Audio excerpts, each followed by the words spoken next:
हाँ the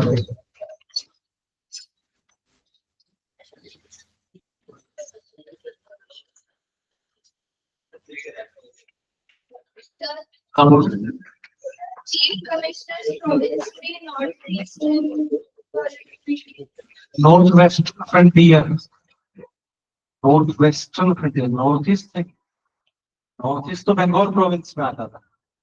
north Western frontier जहाँ से खान अब्दुल गफ्फार खान थे, खान बहादुर खान, उनको फ्रंटियर कहा के बोला जाता था। नॉर्थ वेस्टर्न फ्रंटियर में अभी आते हैं खैबर पख्तूनख्वा वाला जो एरिया ना, जहाँ से इमरान खान है, पाकिस्तानी इमरान खान जा रहा है, वो नॉर्थ वेस्टर्न फ्रंटियर से ट्राइबल्स। वो इतना मतलब ऐसे नहीं बना सकता, जैसे जो ड्यूटीज वगैरह भी बनाई जाती है, या तो कोई स्ट्रेटेजिक इंपॉर्टेंस हो या कोई डिस्टिंक्शन हो की, उनको बचा के रखना जरूरी है। उनको अलग से स्टेट को ना देके सेंट्रल गवर्नमेंट के अंदर, ठीक है। तो वहाँ पे ट्राइबल्स, स्पेशल ट्राइब है पख्तूनख्वा ट्राइब, पश्तू, ठीक है। वो इतना इश्यू था ना जो नॉर्थ वेस्टर्न फ्रंटियर है, उसकी वजह से आज क्यों कह सकते हैं हम कि तालिबान बना। आज जो इश्यू चल रहे हैं, ये जो अफगानिस्तान के इश्यू, ये सारे वैसे तो दुनिया के मेजरली इश्यू क्रिएटेड है ब्रिटिशर्स ने, सारे काम ब्रिटिश ने किए। ब्रिटिशर्स ने इंडिया और पाकिस्तान की बाउंड्री ऐसे गंदी बनाई, उन्होंने ही कश्मीर का इश्यू ऐसे छोड़ा, उन्होंने ही पाकिस्तान और अफगानिस्तान के बीच में ऐसा कर दिया कि हमेशा से पाकिस्तान अफगानिस्तान के अंदर कंट्रोल से, वो जो एरिया है खैबर पख्तूनख्वा का जो एरिया है, वो बड़ा एरिया है, उसमें से आधा पार्ट पाकिस्तान के पास है, इसको नॉर्थ वेस्टर्न फ्रंटियर बोला जाता है, और आधा पार्ट है अफगानिस्तान। और वो जो एरिया, वहां पे ट्राइब है, वो ट्राइबल एरिया है। तो ट्राइब तो एक दूसरे के साथ हमेशा से रहे, उनको लाइक एंशियंट टाइम से एक दूसरे के साथ रोटी बेटी का रिश्ता है। चाचा इस तरफ रहते हैं पाकिस्तान में, और उस तरफ रहते हैं, तो बीच में से अगर तुम दीवार खींच दोगे तो लोग कितना रुकेंगे, इन्फिल्ट्रेशन होगा। यही अफगानिस्तान में तालिबान का इश्यू, तालिबान वहीं से है। यही इश्यू की तहरीक तालिबान पाकिस्तान है। यही इश्यू है कि इमरान खान को निकाला गया, कि जो पाकिस्तानी मिलिट्री है दैट इज सिख मिलिट्री, मतलब सिखिज्म कह रहे हो, पंजाबी है उसमें, ठीक है। तो एंटायर जो पावर, जो ज्यादा लोग रहते हैं वो पंजाब में रहते हैं। पूरी मिलिट्री का लगभग 80% जो पॉपुलेशन है मिलिट्री के अंदर, soldiers they are they came from Punjab. ये वाले एरिया को बोला जाता था नॉर्थ वेस्ट। और भी प्रोविंसेस थे, तो 4 प्रोविंसेस थी। यस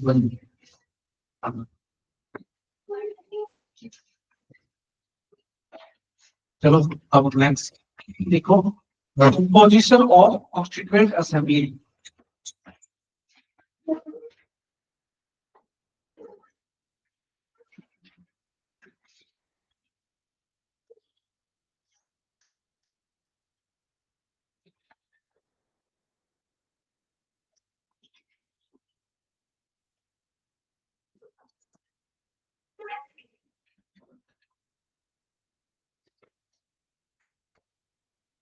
तो कंपोजिशन कैसी थी,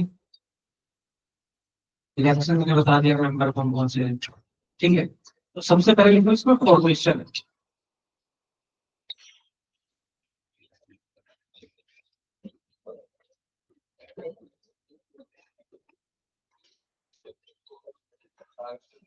फॉर्मेशन कब होगी, आफ्टर कैबिनेट मिशन, होगी कि नहीं होगी। कैबिनेट मिशन कब आया, अरे बोलो यार, 1946। तो फॉर्मेशन कब होगी कॉन्स्टिट्यूएंट असेंबली की? 46। अलग से आंसर करके बोलते कब हुई थी? लिखो formation. Form in November 1946। November 1946। Next लिखो स्ट्रेंथ।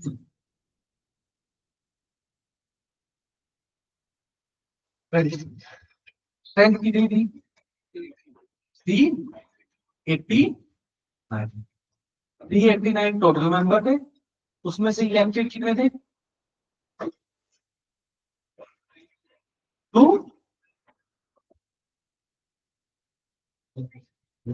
292 नहीं 296 और 93। लिखो ये बातें ज्यादा काम का नाम मत लिखो, सीधे सीधे लिखो। Elected member 296 and 93 nominated by principal state out of 296।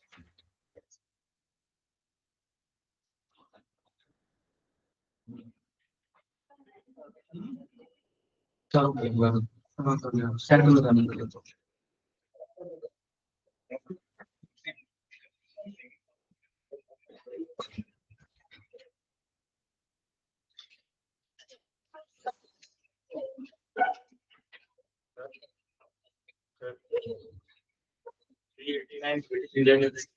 और एडिशनल 93 स्टेट तो 89 का डिवीजन आप बता दो। 296 इलेक्टेड मेंबर।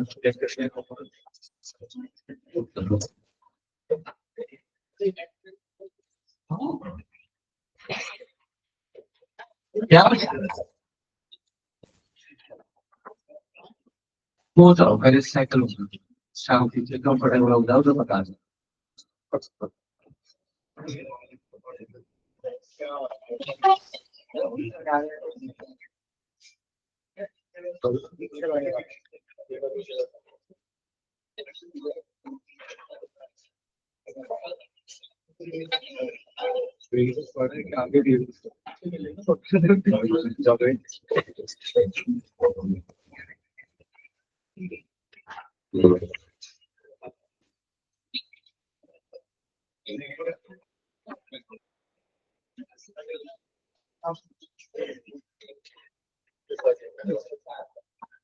अरे बस करो, चैनल और दिया बोला था बातें करने के लिए। टोटल मेंबर कितने थे? 389 देखेंगे थे, उनमें से 296 कहां से आए?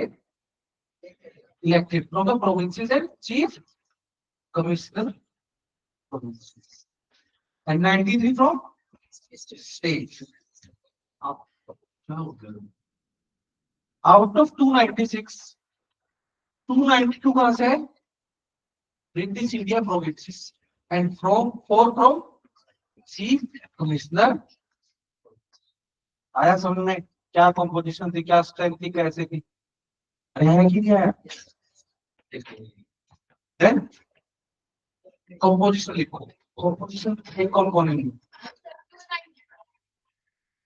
292। अब देखो तो मैंने बोला इलेक्टेड मेंबर थे, लिख देता हूं। ये क्या थे? इलेक्टेड। ये क्या थे?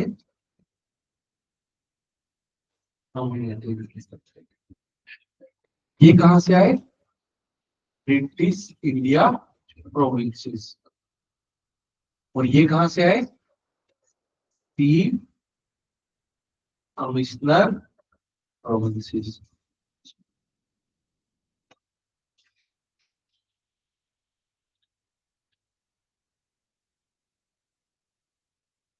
आई बात समझ? अरे आया भी नहीं। कंपोजिशन लिखो इसकी। कंपोजिशन का सारा ही मेंबर थे, कांग्रेस, ऑल मेजर पार्टीज। आई बात समझ में? और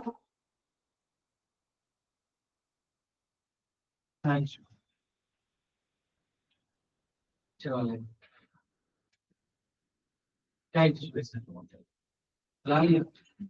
अब ध्यान से फ्लो बिगड़ जाता है बस मैं भाव नाम लेके बोल रहा होता हूँ चालू से तो पता तो ऐसे ऐसे ऐसे कर रहा है ठीक है शांति से सुन लो कोई बात नहीं कोई बात है कोई प्रश्न है तो मुझसे कर लो कोई प्रॉब्लम नहीं अटमोस्ट लेकिन चीज हो जाती है।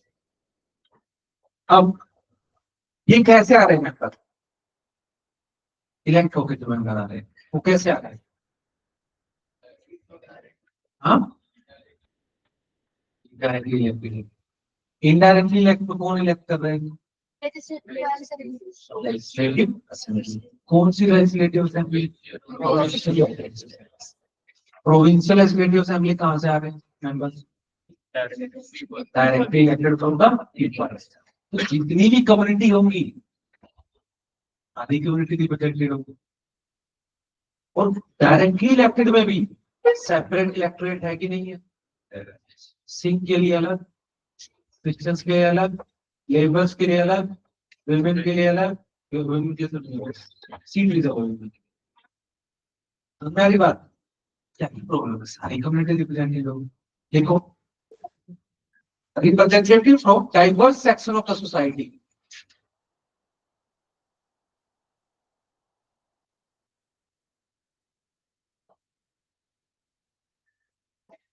diverse section of the society next लिखो seat allocation seat allocation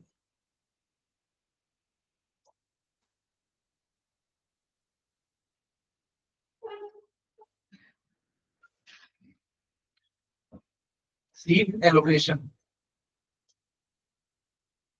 according to the population कितनी पॉपुलेशन में कितनी सीट्स थी नेक्स्ट लिखो membership both elected and nominated मैं जो बता रहा हूँ ना ये मेंस के बता रहा हूँ तो ऑलरेडी बताई नहीं बहुत सारी चीजें बट मेंस में अगर बात आ जाए कि कॉन्स्टिट्यूएंट असेंबली की कंपोजिशन और मेंबर्स के बारे में थोड़ा सा प्रकाश डाल दी तो ये प्रकाश डाल रहे हैं तो तुमको ये समझना इसकी लिखना कैसे मेंस में एक ही बात को घुमाएगा ऐसे देखना आप इंफॉर्मेशन पता है यही चीज तो बताना कैसे उसको क्या करो अलग से सेपरेट करना स्टार्ट करो अंडर डिफरेंट कैटेगरी इंफॉर्मेशन को अलग अलग कैटेगरी में डिवाइड करना तो मैंने कर दिया ना कि मेंबरशिप कैसी थी कॉम्पोजिशन कैसी थी इलेक्शन का मेथड कैसा था तो ये इलेक्शन का मेथड कॉम्पोजिशन मेंबरशिप ये क्या है सब हेडिंग्स सेम बात जो मैंने तुमको स्टोरी बताया ऐसी स्टोरी तुम भी लिख दोगे आई बात नंबर कैसे मिलते हैं जैसे आपने कोई आंसर लिखना है तो सबसे पहले आप क्या लिखोगे तो फिर बॉडी में क्या होगा सबसे पहले लीजिए हेडिंग हेडिंग किसके अकॉर्डिंग जो हेडिंग जस्टिफाई करते हो किसको आई बात समझ में अब हेडिंग में क्या होगा सबसे पहले क्या होगी सब हेडिंग सब हेडिंग कौन जो हेडिंग को जस्टिफाई करती है ऐसी नहीं कुछ भी सब हेडिंग बना दो कुछ नहीं लिखती हेडिंग वो जो सब हेडिंग वो जो हेडिंग को जस्टिफाई करती हो और फिर या तो सब हेडिंग को थोड़ा सा एक्सप्लेन कर दो या एग्जाम्पल दे दो दोनों नहीं कर रही है नहीं करना टाइम होता है नहीं नहीं एग्जाम्पल कौन सा जो सब हेडिंग को जस्टिफाई करता है आई बात समझ ऐसे लिखना होता है this should be the pattern तब आपको अच्छी मार्क्स इससे क्या होगा ना दिखेगा सुंदर करेगा ठीक है जो लिखता है वो लिखता है आप चाहे कितने भी सुंदर कितने भी इंटेलिजेंट हो कोई फर्क नहीं पड़ता एग्जाम आपकी कॉपी जाएगी उसको स्ट्रक्चर्ड आंसर मिलता है जब तक स्ट्रक्चर्ड आंसर नहीं होगा तब तक वो मार्क्स नहीं देगा उसका काम जितना आसान करो सब हेडिंग को बॉक्स में कर दिया सब हेडिंग को अंडरलाइन कर दिया आई बात समझ, उससे क्या हुआ, उसका काम आसान होगा, उसको देखिएगा अच्छा अच्छा ये रखो, बहुत बढ़िया, दे देगा मार्क्स। दो चार मिस्टेक भी कर रखी होंगी, इन्होंने आई बात समझ। पैराग्राफ में तब लिखना चाहिए जब आपके पास ऑप्शंस कम है, जब आपके पास पॉइंट्स कम। जीएस में इंफॉर्मेशन डंप करनी है आपको एक स्ट्रक्चर्ड मैनर में, ठीक है। तो एक स्ट्रक्चर्ड मैनर कैसा, ऐसा 10 मिनट include, एक हेडिंग से काम नहीं चला, जो हेडिंग कौन सी देनी जिससे क्वेश्चन का आंसर जस्टिफाई हो। अगर क्वेश्चन का आंसर एक हेडिंग से जस्टिफाई नहीं हो रहा तो दूसरी दो। आई बात समझ रहे हैं? दूसरी से नहीं हो रहा तो तीसरी दो। कहीं पे भी एक हेडिंग में आपने चैलेंजेस बता दी, वहां पे नहीं छोड़ना है। जिंदगी में सोल्यूशन ओरिएंटेड बनना है, एक्टिविस्ट नहीं बनना है। जहां पे चैलेंज बताए, चाहे पूछ रखा हो या ना हो, वहां पे वे फॉरवर्ड बताना है सोल्यूशन। ये कुछ टिप्स हैं जो मेरे के कभी नहीं आएगी कि ना आपसे अच्छा आंसर लिखा जाएगा, बट सीखो, खराब आंसर आदत बनाओ। क्वेश्चन का आंसर नहीं आ रहा है, कम से कम ये ऐसे स्ट्रक्चर तो बना ही सकते हो, इसी से एक दो नंबर मिल जाए। आ रही है बात समझ। पॉलिटिक्स तो लिख ही देते हैं आप, इतनी कंट्रीब्यूशन कुछ चाहिए, राइट्स की प्रोटेक्शन के लिए, फलाना के एटलीस्ट को बचाने के लिए, कैसे पावर के लिए, फलाना फलाना फलाना। बट ये जो बकवास मैं लिख रहा हूँ, ये स्ट्रक्चर में मुझे, ताकि एग्जामिनर को अच्छा, और आपके लिए एग्जामिनर भी बनवाना, ठीक है। पेपर में ओम वगैरह कुछ नहीं लिखना। अरे मजाक नहीं कर रहा हूँ, यूपीएससी ने प्रॉपर एक नोटिफिकेशन निकाला था, उसमें कॉपीज का ऐसे लिखा हुआ था कि अगर ये लिखे लिखे हुए दिख गए तो नेगेटिव मिलेंगे, 25 मार्क्स 30 मार्क्स ऐसे नेगेटिव है कई बार बच्चों के। अगर लिख दोगे ना तो ऐसा नहीं होगा कि मतलब आपको कुछ प्रॉब्लम होगी, आपके नेगेटिव मार्क्स हो जाएंगे।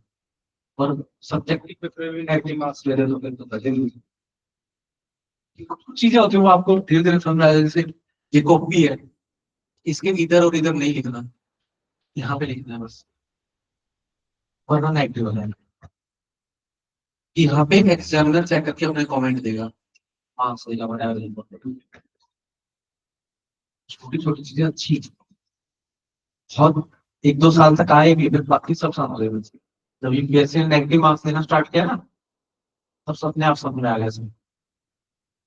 अब कोई नहीं करता है, अभी किसी के भी नेगेटिव मार्क्स नहीं देखो, एक दो साल आए 19-20 के आसपास, और यही काम ऐसे स्ट्रक्चर करो तो एग्जामिनर ही आपके बनवा, उनको प्लीज करना है। आई बात समझ? इतना प्लीज कैसे करोगे, अच्छे से दिखाना। ये तो चलो ये चीज है। दूसरी बात कैसे होते हैं, फ्लो चार्ट बनाए जाते हैं। फ्लो चार्ट कैसे बनाए जाते हैं, मैंने हेडिंग ऐसे लिख दी,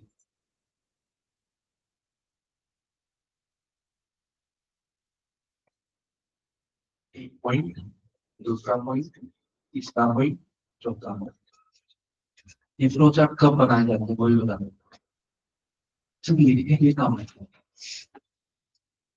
ये साइकोलॉजिकल बात होता है। जब लिखने के लिए पॉइंट कम है बट भरा हुआ लिखना चाहिए पेज, तब बनाया जाता है। अलग अलग तरीके से ऐसे कर दो या फिर ऐसे कर दो, ये पेज तो खाली है, इसमें बहुत तीरी है, पेज भी भर गया, लाठी भी, सांप भी मर गया, लाठी भी टूटी। ये तब बनाया जाता है। और जनरली जो मेन हेडिंग है, जो मेन बॉडी है उसमें नहीं बनाया जाता, दूसरी इन्फॉर्मेशन का लिए बनाया जाता है। फ्लो चार्ट आपने कोई सर्कल का देखो, इससे ये हो रहा है, इससे ये होगा, इससे ये होगा, इससे ये होगा, ये इससे भी वापस ये हो जाएगा। ये इकोनॉमिक्स में बहुत ज्यादा है, इकोनॉमिक्स में, एनवायरमेंट में,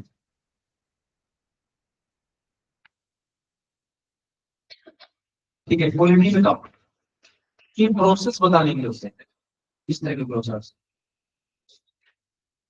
ये कोई भी इंफॉर्मेशन फेंकने के लिए। जब टाइम कम है तो मतलब 15 से 20 जो क्वेश्चन होते हैं नंबर, उन्हें बहुत एक नहीं करते हैं। इन बच्चों के पास टाइम कम है, जल्दी जल्दी पेज भी भरना है, जल्दी जल्दी इंफॉर्मेशन देनी है, तो इनको इंफॉर्मेशन और आगे नहीं। अदरवाइज जो बेस्ट मेथड है उसका ये है, heading that would justify the question, subheading that would justify the heading, example that would justify the subheading. This is the structure. ठीक है, अभी को कहाँ निकालेगा, क्या लिख लेता है?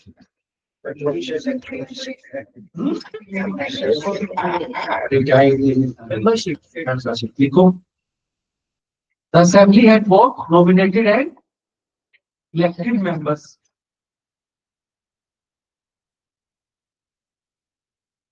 नेक्स्ट लिखो, सेशन, कितने सेशन हुए? The Constituent Assembly had total 11 sessions.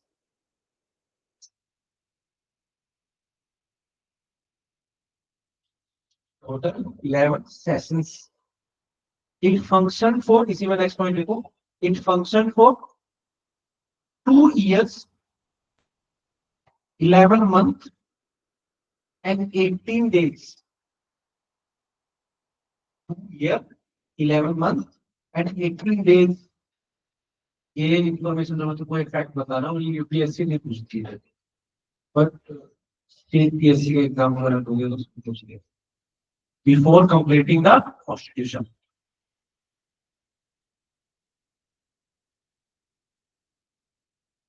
Next we go. Changes made by the Independence Act 1947. तो इंडियन इंडिपेंडेंस एक्ट था 1947 का, उसने क्या चेंज किया कॉन्स्टिट्यूएंट असेंबली के रिस्पेक्ट में, वो लिखो। Indian independence act 1947. First, up to until the enactment of 1947 Act, was Constituent Assembly a sovereign body? What do you mean by sovereign body? Yes. No interference from external factors. That means it doesn't have to report to anybody. It does not have to listen to anybody. It does not have to take approval. Generally, approval ऐसा Constituent Assembly में जो ऐसा नहीं था कि भाई अंग्रेज आके हमको बता। Generally होता क्या था, इसको सैसे पैसे दौड़ाने पड़ेंगे, तो वो वाइसरॉय परमिशन देता था। और कुछ नहीं होगा, तब तो खुद से ही रहेगी। इतने भी ऐसे ऐसी चीजों पे हीरो को काम आने वाले, लेकिन पता नहीं सब, बट सेशन वगैरह बनाना और कुछ। तो 1947 में क्या किया, इसको सोवरेन बॉडी बना दिया। व्हाट इट मींस, कॉन्स्टिट्यूशन के एनैक्टमेंट से पहले स्टेट सोवरेन नहीं था, बट कॉन्स्टिट्यूएंट असेंबली सोवरेन। किसी भी टाइप का कॉन्स्टिट्यूशन बना सकती थी, किसी भी ऑर्गेनाइजेशन का मेंबर बन सकती थी, देश को बना सकती थी। मतलब जैसे कॉमनवेल्थ का मेंबर बनाया इंडिया, यूनाइटेड नेशंस का मेंबर बनाया। तो constituent assembly was entirely sovereign body. यार देखो,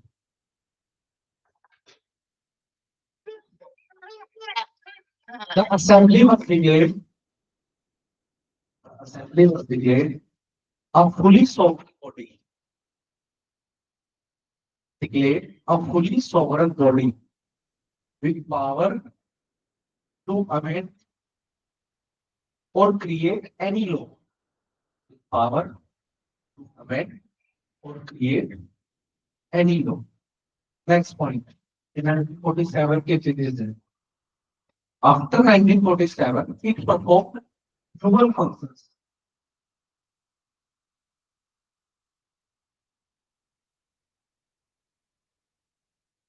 Dual functions. पहला फंक्शन क्या था? First, as a legislative body, as a legislative body presided by G.V. Mavlankar. Presided by G.V. Mavlankar. Second, Constituent Assembly presided by Dr. Rajendra Prasad.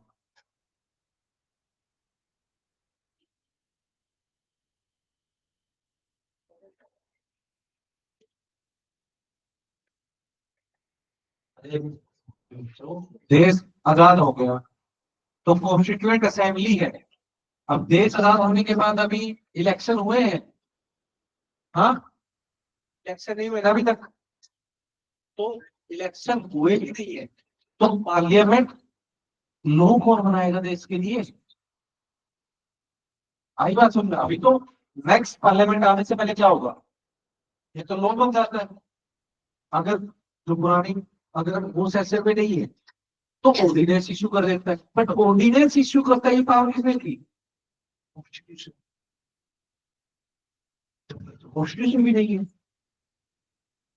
आई बात सुन रहे? Ordinance means that executive resolution that have an impact of law.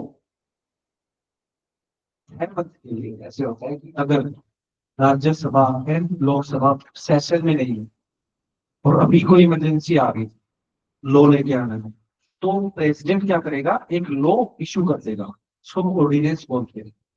and that will have same impact as a law passed by the parliament, but it will be valid for 6 months.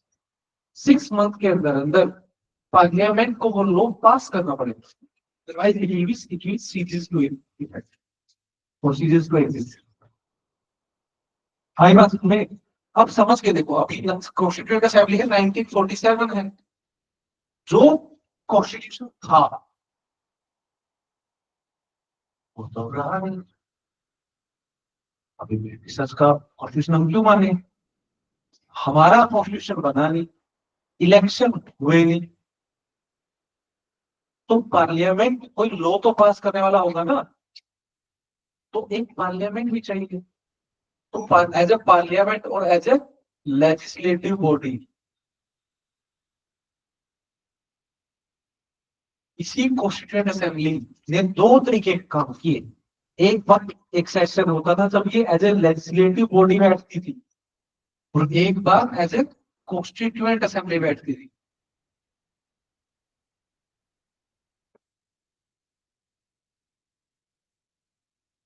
ध्यान भी तो बनाना था। तो जब ये as a legislative body बैठती थी तब इसके प्रेसिडेंट कौन होते थे? जीवी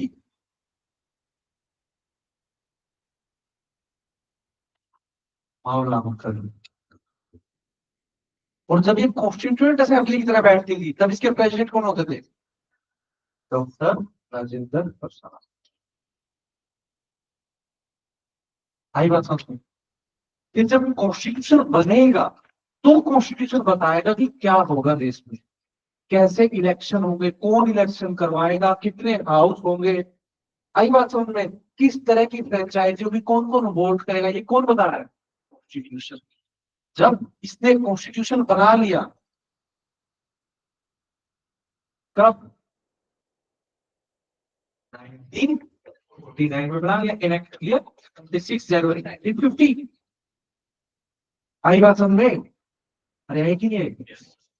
लोग बन के तैयार हो गया था नवंबर में, नवंबर 1949 में बन के तैयार हो गया था कॉन्स्टिट्यूशन, और कुछ प्रोविजन उसी दिन भी लागू हो गए। But entire constitution was enacted on 26 January 1950.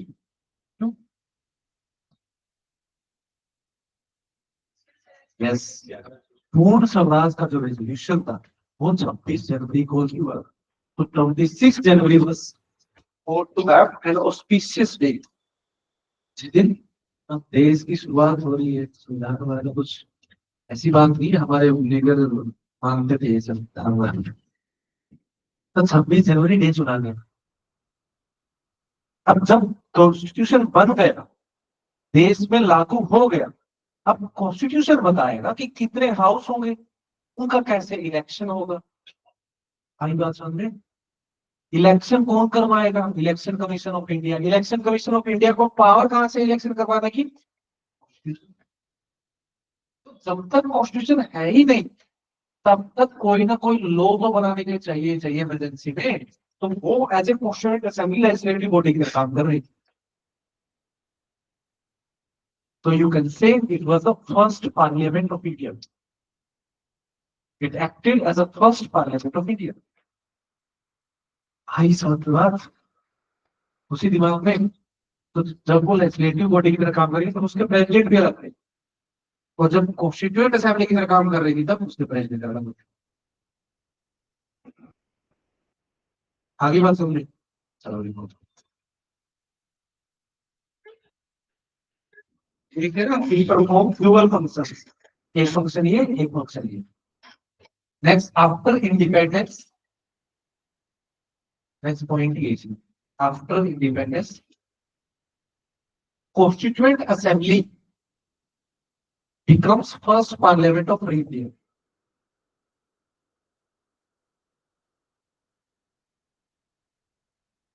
First parliament of India. Next point. After the withdrawal of Muslim League, the Muslim League जब देश का इंडियन इंडिपेंडेंस एक्ट 1947 आया तो उसने क्या बोला कि अलग से क्या बनाऊंगा मैं, कंट्री इंडिया और पाकिस्तान। इंडिया और पाकिस्तान अगर बनेगा तो पाकिस्तान की अलग कॉन्स्टिट्यूएंट असेंबली नहीं होगी, अभी तक तो एक ही है। तो अब जो 389 मेंबर है इनमें से कुछ मेंबर जाके कहाँ जाएंगे? Pakistan constituent assembly.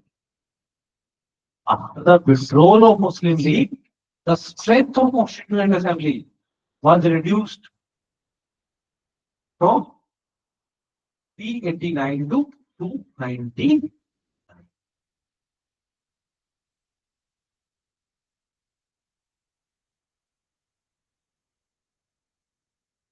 अब देखो मीटिंग्स ऑफ कॉन्स्टिट्यूएंट असेंबली। अरे समझ में आ रहा है क्या क्या चल रहा है? इमेजिन हो रहा है? अरे नहीं हो रहा है यार, बताओ यार, जवाब तो दो। After the withdrawal of Muslim League, the strength of Constituent Assembly was reduced from 389 to 299. पहले मेंबर कितने थे? कुछ लोग भाग गए, कितने बच गए? बस यही बात हो। लिखो मीटिंग्स ऑफ कॉन्स्टिट्यूएंट असेंबली।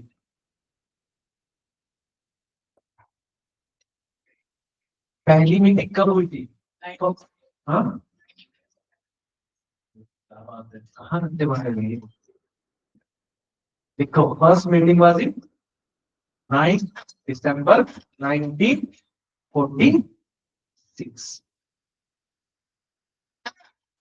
अब पहली मीटिंग है कि नहीं?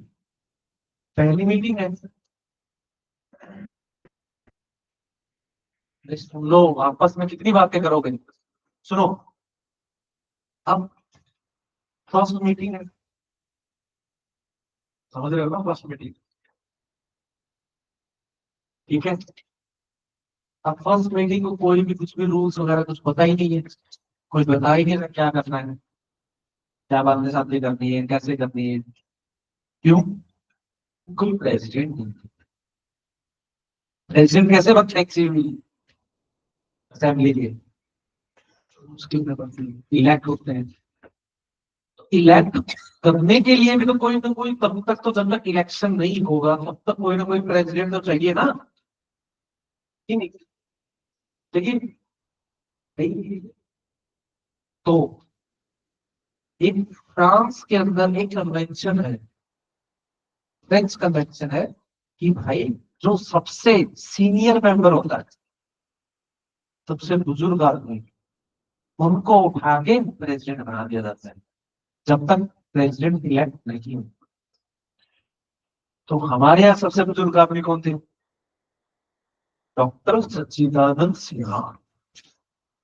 उनको उठा के क्या बना दिया गया? क्यों बनाया गया? फ्रेंच कन्वेंशन को फॉलो किया गया। फिर इलेक्शन में प्रेसिडेंट में आप जानो, लिखो फर्स्ट पॉइंट, फर्स्ट मीटिंग में। हाँ बोलो।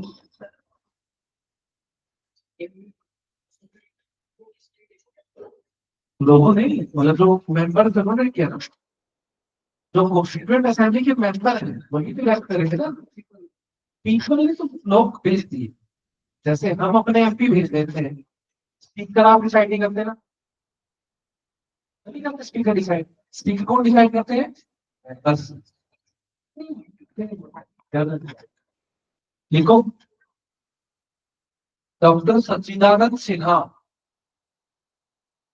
was appointed, doctor Sachchidanand Sinha, SACHIDANANDA,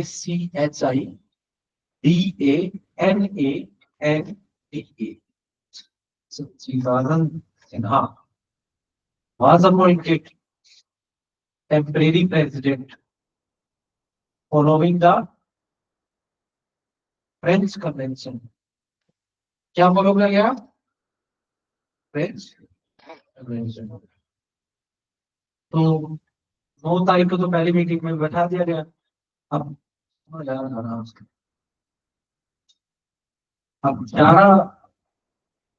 दिसंबर को नया प्रेसिडेंट बना दिया गया, किसको? राजेंद्र प्रसाद को। और 13 जनवरी को ऑब्जेक्टिव रेजोल्यूशन लाया गया। 13 दिसंबर, 13 दिसंबर को लाया गया, मतलब सबसे पहला काम वही था। What was objective resolution?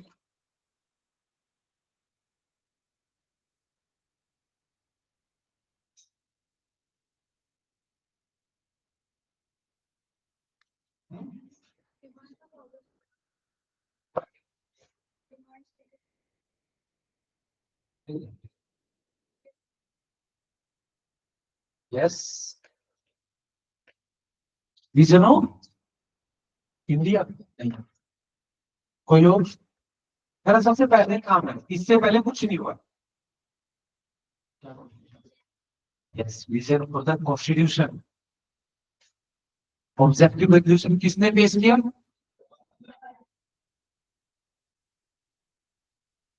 क्या था? What type of constitution we are going to create, और the constitution that we are going to create, how will it looks like. नहीं है, बस एक छोटा सा एक पेज का डॉक्यूमेंट था जो ये बता रहा था कि हम कैसा कॉन्स्टिट्यूशन बनाने वाले हैं। आई बात सुनने के लिए आई, तो लिखो objective resolution.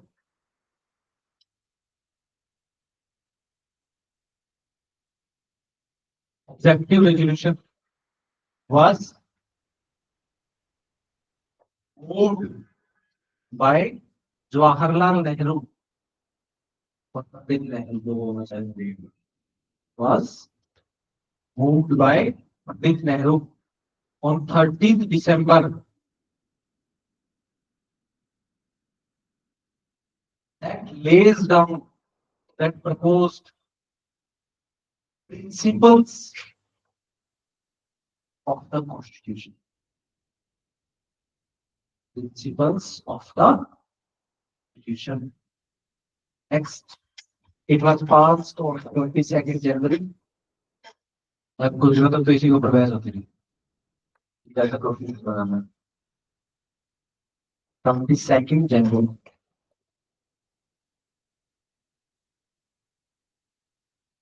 modified form. It's modified form becomes preamble of India। क्या है preamble कॉन्स्टिट्यूशन का? Identity card. preamble ये बताता है कि हमारा कॉन्स्टिट्यूशन कैसा है, कि जैसे ये जो बुक है, इस बुक के अंदर ओवरऑल मोटी मोटी बात करो तो क्या लिखा गया है, ये कौन बताता है? ये कहाँ से आया है? Objective resolution. कॉन्स्टिट्यूशन बनाने से पहले ही जिस मुद्दों में बात हुई, वही मुद्दे बाद में प्रियम्बल बना। ठीक है, और अब बैठ गए, ऑब्जेक्टिव रेजोल्यूशन पास हो गया, अब क्या करेंगे? हम्म? बताएंगे कमेटी बनाएंगे, कमेटी क्यों बनाएंगे? अब मैं कॉन्स्टिट्यूशन क्या चीजें होंगी, किस चीज की क्या चीजें होंगी, किसकी क्या आपस में, इस चीज के लिए मैं क्या अलग अलग आई बस वक्त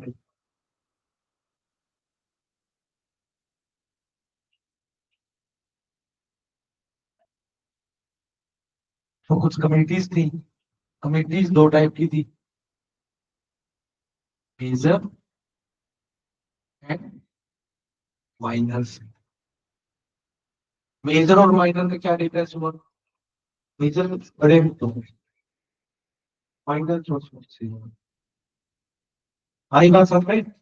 लिखो मेजर कमेटी,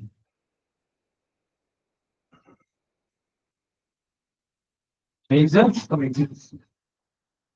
सबसे पहले लिखो रूल्स ऑफ प्रोसीजर कमेटी, कि रूल्स मतलब जो भी हम प्रोसीजर बनाने वाले हैं उसमें किस टाइप के रूल्स फॉलो हो। Rules of procedure committee presidented by doctor Rajendra Prasad. देखो ऐसे याद रखो, स्पीकर कौन है? स्पीकर कौन है? हाँ, अरे कॉन्स्टिट्यूशन बना रहे हैं डॉक्टर राजेंद्र प्रसाद, इसके रूल्स चलेंगे। रूल्स ऑफ प्रोसीजर कमेटी के प्रेसिडेंट कौन है? डॉक्टर राजेंद्र। नेक्स्ट देखो steering committee, steering committee, STEERING, steering committee, इनके भी प्रेसिडेंट कौन थे? डॉक्टर राजेंद्र प्रसाद। मैंने जब शुरू में याद किया था ऐसे आपके था, गाड़ी की चार्ज होता है हैंडल, ऐसी कुछ चलती है, वो बोलता है कब छुट्टी खोलनी है, कब शीशा खोलना है, कब बंद करना है। ठीक, तो स्टीयरिंग कमेटी इसके हाथ में थी अजय प्रसाद। नेक्स्ट लिखो यूनियन पावर कमेटी, एक वर्ड याद करते हैं यूपीएससी,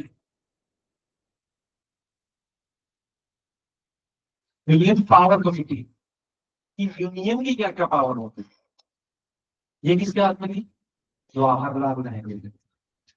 यूनियन पावर कमेटी, इसके प्रेसिडेंट कौन थे? Jawaharlal Nehru. Then union constitution committee, इसके भी प्रेसिडेंट कौन थे? Jawaharlal Nehru. Next states committee, states committee, इसके प्रेसिडेंट कौन होंगे? जवाहरलाल नेहरू। स्टेट्स, तो UP means union power, states ये क्या होगा? ये कौन है? जवाहरलाल। नेक्स्ट लिखो ड्राफ्टिंग कमेटी, इसके प्रेसिडेंट कौन थे? Doctor B R Ambedkar. Draft जिसने तैयार किया, आएगा वल्लभ भाई पटेल, टेंशन है। ड्राफ्टिंग कमेटी के चेयरमैन कौन थे? Next provincial constitution committee, provinces जो है मतलब स्टेट्स और वो वाले स्टेट्स नहीं दे रहे, प्रोविंशियल कॉन्स्टिट्यूशन कमेटी, इसके चेयरपर्सन कौन होंगे? Vallabh Bhai Patel, Sardar Patel. Next most important committee थी एडवाइजरी कमेटी, देखो advisory committee on fundamental rights comma minorities, minorities को जो राइट्स मिले वो किसने दिए? Sardar Vallabh Bhai Patel. Fundamental rights minorities and tribals and excluded areas,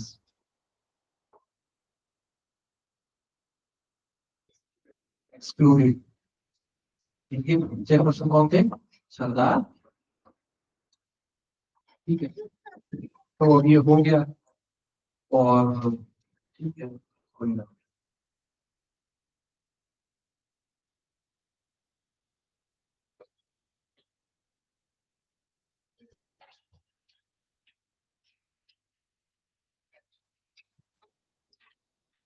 अभी जो मेरे को इलेक्ट हो जाएगा कॉन्स्टिट्यूशन।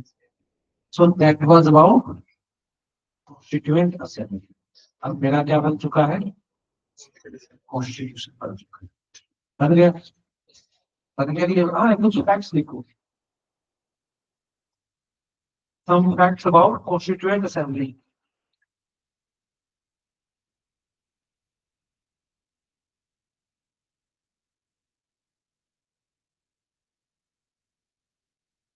First लिखो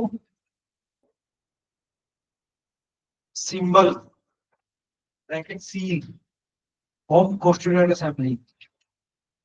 Elephant. Symbol.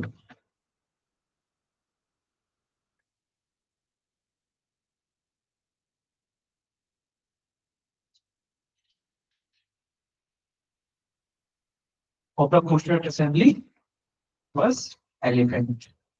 अभी तो इंडिया को जो कहीं पे भी रिप्रेजेंट किया जाता है, एलिफेंट बोला जाता है। हाँ, elephant was the symbol of India शुरू से। एंशियंट इंडिया, एंशियंट एलिफेंट था। इट पोर्ट्रेड पावर ऑफ, शुरू से जिसके पास ज्यादा एलिफेंट होते थे वही राजा की पावर थे। सच में ही था। And Alexander came, his troops got scared due to the massive elephant-sized army of India. ठीक है, सही लिखो। Sir B N Rao. Sir B N Rao was appointed was appointed as constitutional advisor, that means legal advisor. Constitutional advisor bracket में legal advisor. Next point.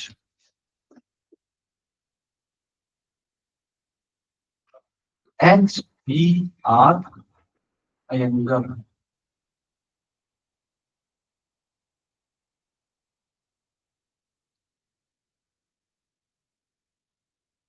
HBR Iyengar was the secretary of the Constituent Assembly.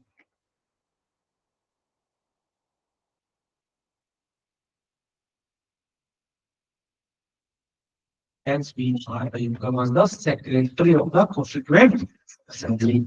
Next point. SN Mukherjee.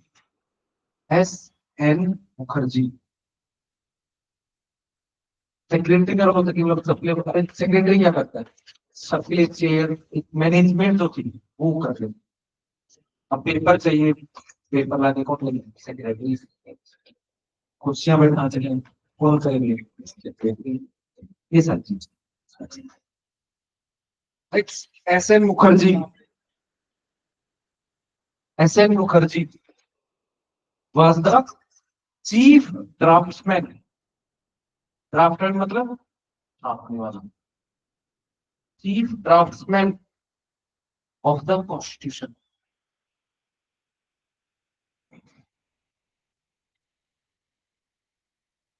ठीक है, क्या लिखना है? 4 language होगी, वो draughtsman का काम होता है। नेक्स्ट लिखो Prem Bihari.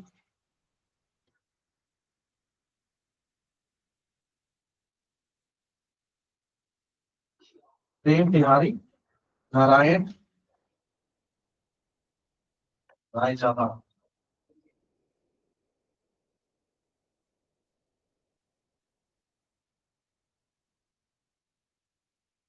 was the calligrapher. CALLIGRAPHER। Calligrapher का काम क्या होता है? जो मतलब लिखता है, उसको ब्यूटीफाई करता है, मतलब सीधी। आप लिखते हो ना, आप जो पेन से लिख रहे हो वो क्या है? मैं बोल रहा हूँ कि ये लिखना है, मैं क्या हूँ, ड्राफ्ट्समैन। आई बात समझ, है कि नहीं आई? ठीक है। And constitution was written by him, and constitution was written by him in italic style. मतलब बहुत ज्यादा फैक्चुअल चीजें हैं, लिखवा देता हूँ। अभी अगर किसी स्टेट पीएससी में पूछना हुआ तो पूछ लीजिए, UPSC italic, italic style.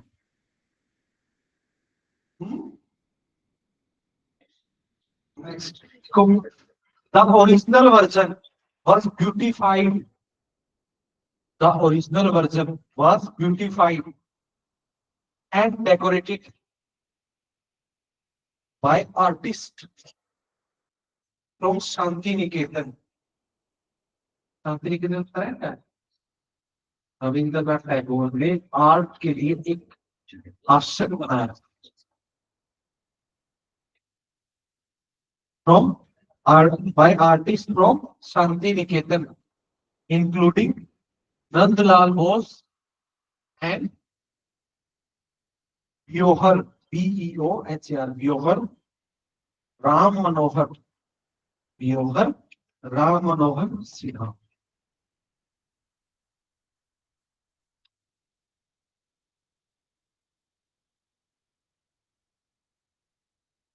Plus, Ram Manohar Sinha. That was about constitution and constituent. अब बताओ इसके अंदर क्या डाउट था, कैसे कॉन्स्टिट्यूशन बना, मतलब कॉन्स्टिट्यूशन कैसे बनेगा? इसे बिल पास होते हैं, ड्राफ्ट करके कौन लेके आएंगे? अम्बेडकर साहब। फिर वो डिस्कशन होगा, डिटेल डिस्कशन होगा, फिर क्लोज बाय क्लोज क्या होगा, डिबेट होगी, फिर क्लोज बाय क्लोज क्या होगा, वोट होगा। और अगर वोट होके मेजोरिटी पक्ष में है तो क्या होगा? अरे तुम लोग कितनी बातें करोगे, आधे पौने घंटे के बाद बातें करनी पड़ती। फिर क्लोज बाय क्लोज क्या होगा, वोटिंग होगी, वोटिंग के बाद क्या होगा, अडॉप्ट, फाइनल कॉन्स्टिट्यूशन का दराज लेना। बट इंडियन कॉन्स्टिट्यूशन की सबसे ब्यूटीफुल बात क्या थी कि most of the articles, most of the parts was adopted by consensus। Majority part जो था वो किस कैसे आया था, कंसेंसस से आया। बात हुई, किसी को कोई समस्या थी कि देखिए देखो उसमें ये समस्या है, तो फिर मेजरली जो डिफेंसिव पार्ट था वो जनरली तो बी आर अम्बेडकर ही कर रहे थे। बट अगर उसके फेवरल जो मेंबर थे उसको डिबेट करते, फिर मान लेते कि चलो ठीक है ये वाला वर्ड हटा देते हैं, तो जो फाइनल अडॉप्शन था वो ऐसा नहीं था कि मेजोरिटी रूल चल रहा था कि भाई ये मेंबर ज्यादा है पक्ष में तो ये अडॉप्ट हो गया, ये तो निर्णय नहीं तो फिर नहीं होगा। कंसेंसस से था।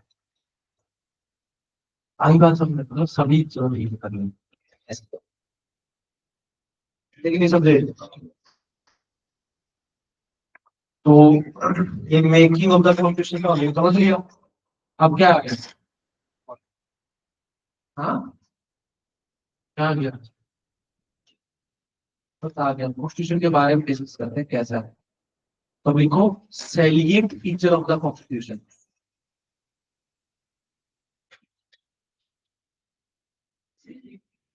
सैलिएंट फीचर,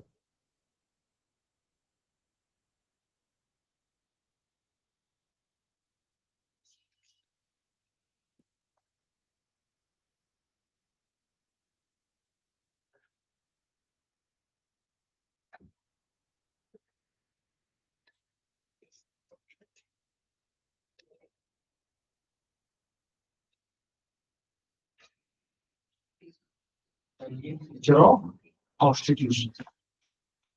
सबसे क्या क्या फीचर्स है, अब मैं इनको एक एक करके क्या करूंगा डिस्कस करूंगा।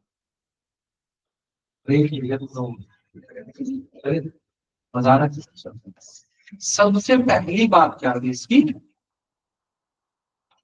ये क्या है,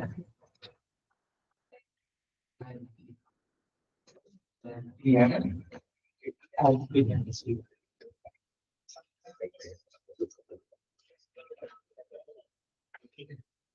रेटिंग एरिया ठीक है, बहुत ज्यादा लेंथी कॉन्स्टिट्यूशन और बड़ा होता है। आम आदमी हमें ये बड़ी इतना पड़ता है, इतना बड़ा कॉन्स्टिट्यूशन जो है एज कम्पेयर टू बाकी चीजों में, ऐसा क्यों क्यों किया जैसे?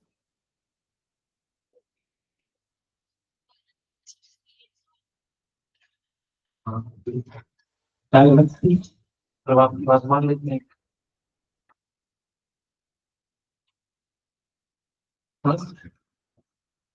डायवर्सिटी, डायवर्सिटी किस चीज की, डायवर्सिटी क्यों थी? हाँ, डायवर्सिटी दो तरीके की डायवर्सिटी, एक तो कल्चरल, अलग अलग रिलीजन, अलग अलग भाषाएं, अलग अलग चीजें, एंड सेकंड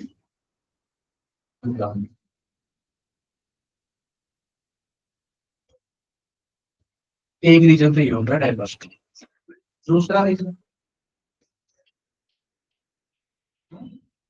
इससे पढ़ रखा है मत बोलो, बाकियों को समझने में, तभी को सोचना सिखा रहा हूँ। लीगल एंड एडमिनिस्ट्रेटिव प्रोविजन, तो डिटेल एडमिनिस्ट्रेटिव प्रोविजन,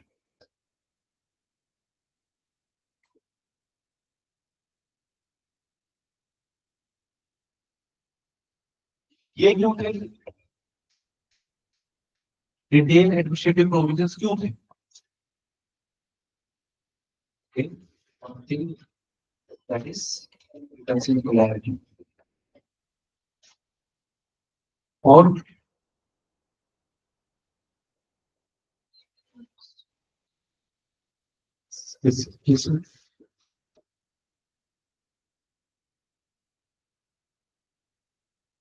स्पेसिफाई करने के लिए, और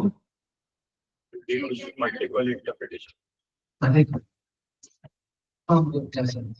क्लैरिटी होगी, मल्टीपल इंटरप्रिटेशन क्लैरिटी हो गया। और एक इसका मोस्ट इम्पोर्टेंट इशू क्या था कि ये बोरो किया गया था किससे, 1935 के,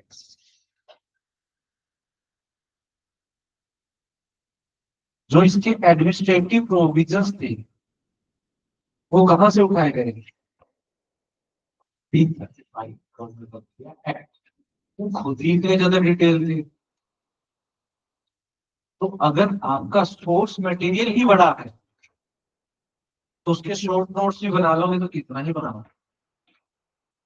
आई बात सुन रहे हैं? तो ये एक रीजन, और बताओ।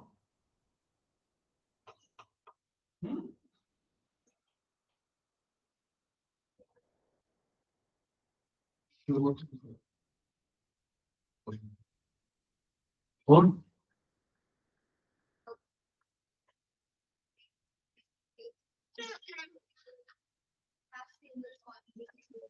unified constitution, that was a reason.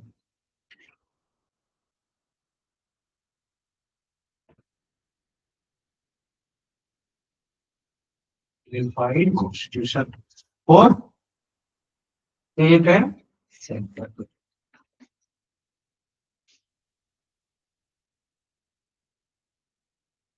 US के अंदर स्टेट के लिए कॉन्स्टिट्यूशन अलग है और सेक्टर के लिए अलग है, हमारे यहाँ एक ही,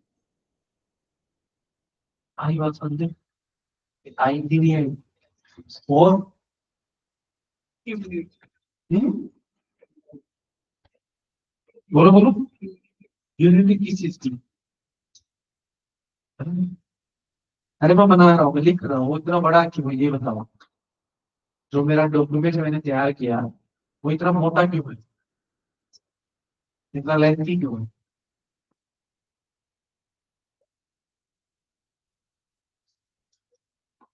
कौन से पोस्ट में से, यस, कौन से, fundamental rights, scheme of fundamental rights,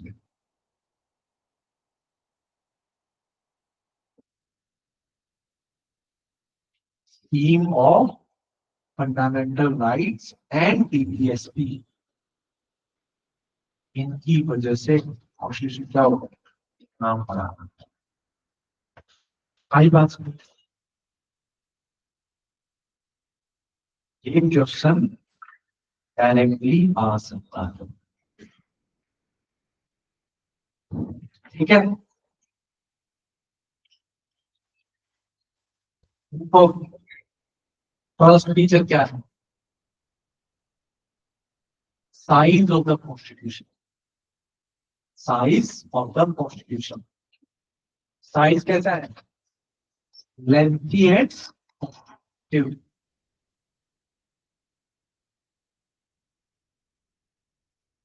comprehensive का मतलब क्या हुआ, रियल डेप्थ का। तो यूके कॉन्स्टिट्यूशन है या यूएस का जो कॉन्स्टिट्यूशन है वो बस ओवरऑल स्कीम बता देता है, लेकिन हमारा उसके अंदर भी अलग अलग प्रोविजन बताता है। एक एग्जाम्पल तो यूएस ने बोल रखा है कि भाई यूएस के कॉन्स्टिट्यूशन में क्या है, everyone should be allowed to wear arms.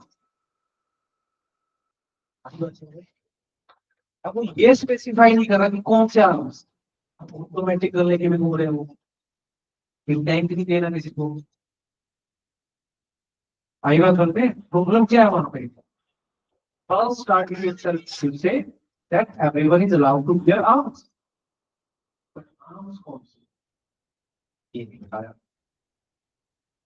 जैसे प्रॉब्लम क्या हो रही है उसकी, स्कूल में कोई भी यंगस्टर्स, ट्रबल्ड यंगस्टर्स लेके ऑटोमेटिक पहुंच जाते हैं और बच्चों के ऊपर पुलिस ला देते हैं, और वो फिर भी बैन नहीं कर सकते हैं।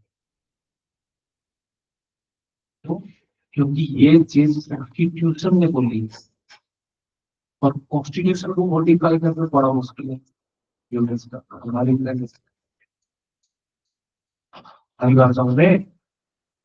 तो इसकी बजाय ऐसे वेग प्रोविजंस और से सब हेडिंग्स देने की बजाय इंडिया के कॉन्स्टिट्यूशन में क्या, डिटेल्ड कॉम्प्रिहेंसिव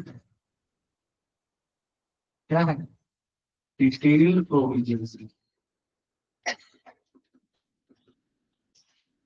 आई बात समझ में, लिखो बस, लिखो lengthy and comprehensive, and comprehensive that covers every aspect of governance, lengthy and comprehensive that covers every aspect of governance, link to it, that covers every aspect of governance in detail.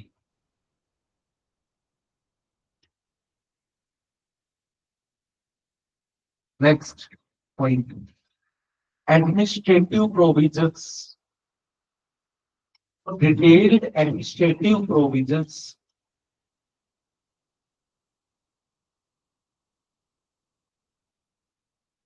इसमें लिखो, it specifies the powers and functions of each organ of the government.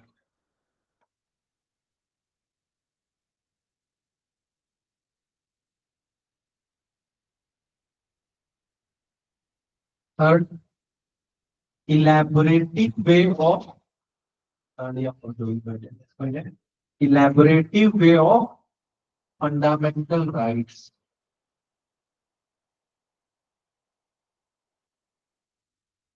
So not just rights but also include limitations.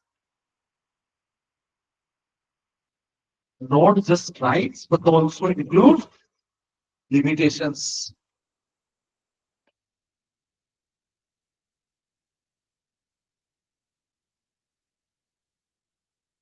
Next, diversity.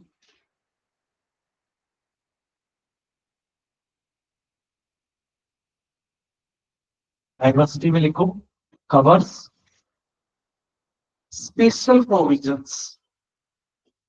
Covers special provisions for some of the states, example लिखो, article 371 to article 371J,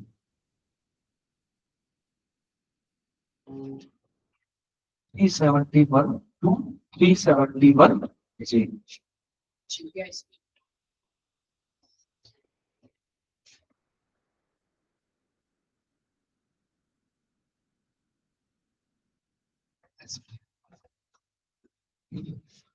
तो जो हम इतना रोते धोते रहते हैं article 370 के लिए,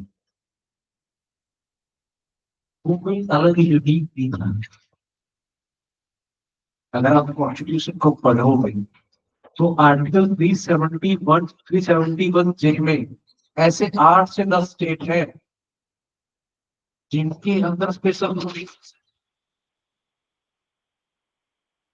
कश्मीर में कुछ अलग अलग थे, मान लो ऐसे स्टेट्स भी इंडिया के अंदर है जहां पे आप बिना परमिशन लिए जा भी नहीं सकते, इनर लाइन परमिट लगता है वहां पे। ठीक है, you can not go without inner line permit अंदर सब में, बट उनको छेड़ा नहीं जाता, उनके बारे में बात नहीं की जाती। क्यों? ट्राइबल तो है, but क्यों नहीं छेड़ा जाता? ट्राइबल्स के हो गए तो क्या हो गया? It does not fit into the discourse of politics in India. ठीक है, इनको स्पेशल कैटेगरी, तो स्पेशल स्टेट्स को लगा करो टू बी एग्जैक्ट। आई बात समझ रहे हैं? ये नॉर्थ ईस्ट के हैं, even Goa comes under it, even Maharashtra comes under it, राष्ट्र कुछ पार्ट्स इसको special provisions, Gujarat Maharashtra region जो है, महाराष्ट्र का मराठवाड़ा रीजन जो है, आंध्र प्रदेश का तेलंगाना, गोवा, नॉर्थ ईस्ट, ये भी कुछ कुछ जगह के लिए अलग प्रोविजंस है, अलग रिस्पॉन्सिबिलिटी है। अब बात ये ना सबको पता नहीं है, अब जैसे पॉलिटिक्स में जैसे पॉलिटिशियंस बहका देते हैं वैसे बह जाते हैं लोग, पता नहीं है वो क्या है। ठीक है, क्या प्रोविजंस हैं क्या है, 371 ऑल्सो बहुत पार्ट होता है। ये जो 368 के बाद के आर्टिकल है ना, यहाँ सारे यही सब है, special provisions for some states. 370 was necessary for politics, but not just politics, मेरे को ऐसा नहीं लगता पार्ट ऑफ पॉलिटिक्स था।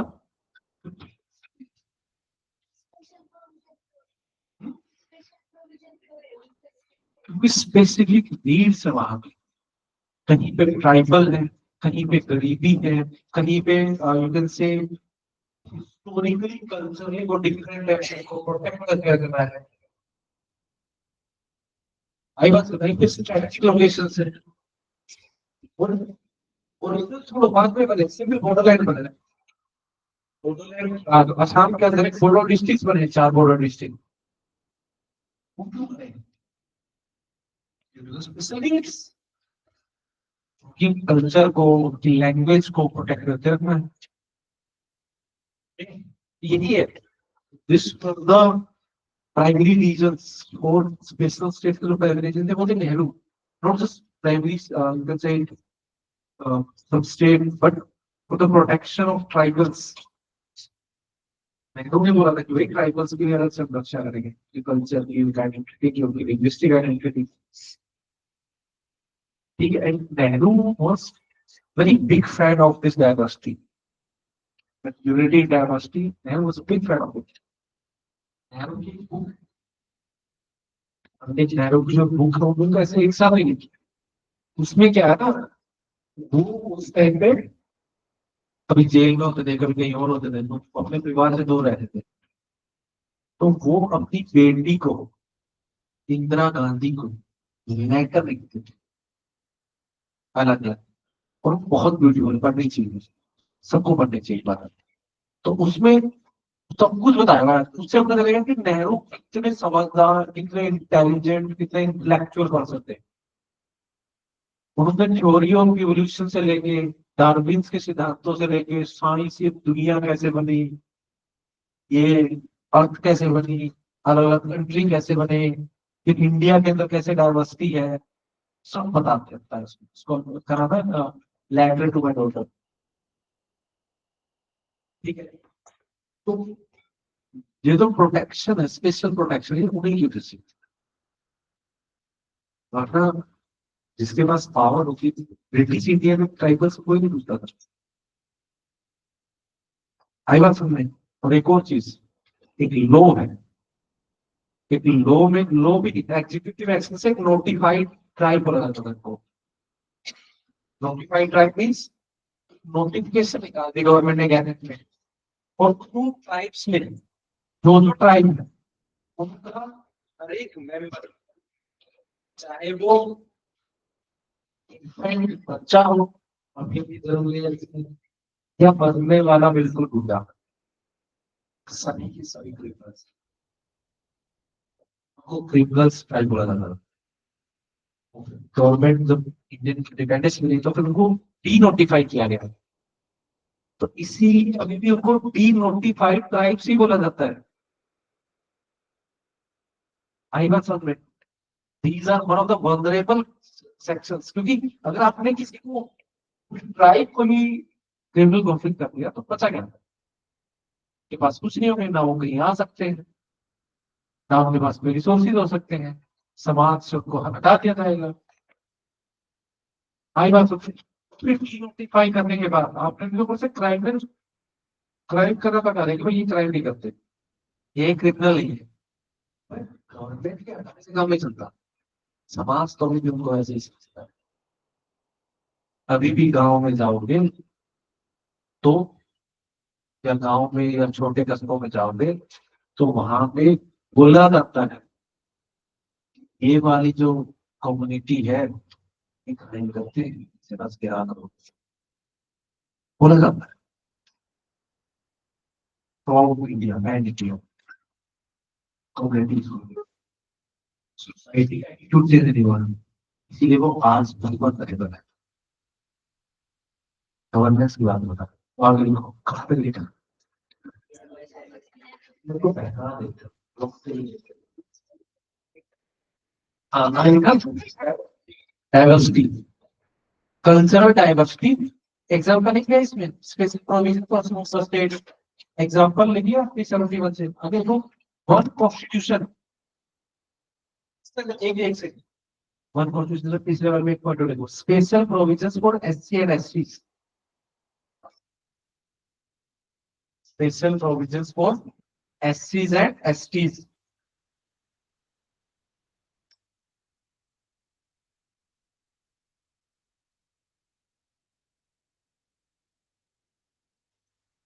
Next, unified constitution,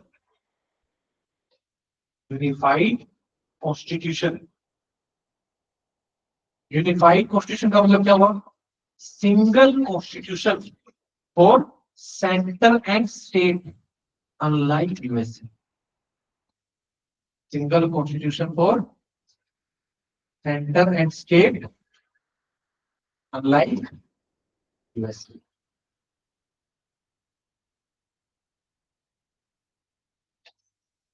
next point लिखो, scheme of schedule and parts, जैसे हम कॉन्स्टिट्यूशन को समझोगे ना, खोलोगे या फिर एक ऐप खोलोगे, उसमें क्या होगा, जैसे लिख देंगे कॉन्स्टिट्यूशन ऑफ इंडिया, और इसमें क्या है, ये क्या है,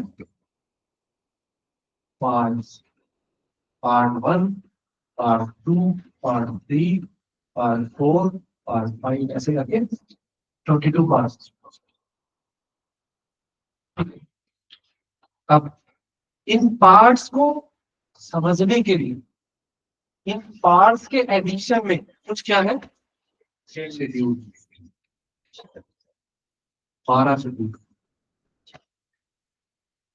आई बात सुन रहे, जैसे फर्स्ट शेड्यूल में क्या है, नाम, कौन कौन से स्टेट है के नाम वगैरह वगैरह। सेकंड में क्या है, हाँ, ध्यान करवा रहा हूँ तो वैसे बात नहीं। सेकंड में क्या है, मॉन्यूमेंट्स एंड सैलरीज। थर्ड तीन क्या होती है, हाँ कस्में दी जाती है, और तीन कस्में दी जाती है, तीन वचन दे दिए। तीन क्या है, और राज्यसभा, एलोकेशन ऑफ सीट्स को राज्यसभा।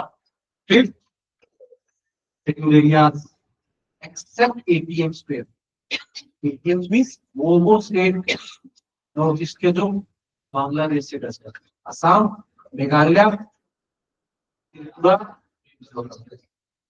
ठीक। फिर सेवंथ, सेवंथ में लिस्ट है डिफरेंट डिफरेंट फंक्शंस क्या स्टेट और सेंटर के। एट्थ में लैंग्वेजेस, ऑफिशियल लैंग्वेजेस। नाइन्थ में स्पेशल प्रोविजंस और स्पेशल लॉज। टेंथ में अभी एंटी डिफेक्शन होगा, पहले सिक्किम के लिए रखा। ठीक है, अब क्या है एंटी डिफेक्शन लॉ। 11th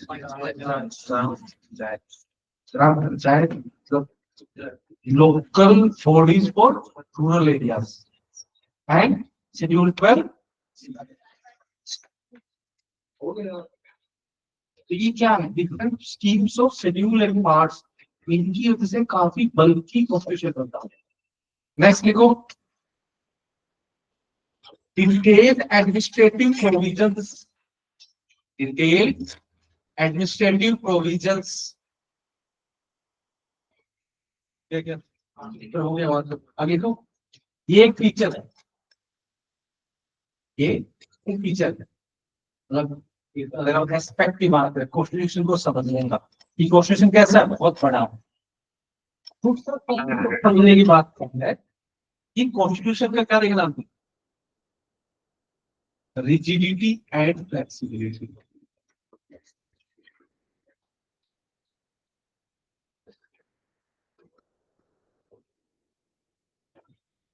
आई बात समझ में, rigidity and flexibility. What do you mean by rigidity? A constitution that cannot be changed or very difficult to change or difficult to amend. अरे शांत आके देखो, तो कितनी बातें करोगे, ये क्या होगा, difficult to amend।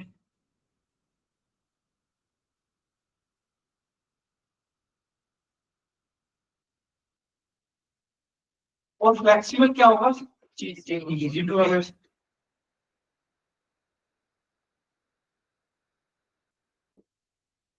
आई बात समझ में, ये कौन सा कॉन्स्टिट्यूशन है जो बहुत डिफिकल्ट है अमेंड करना।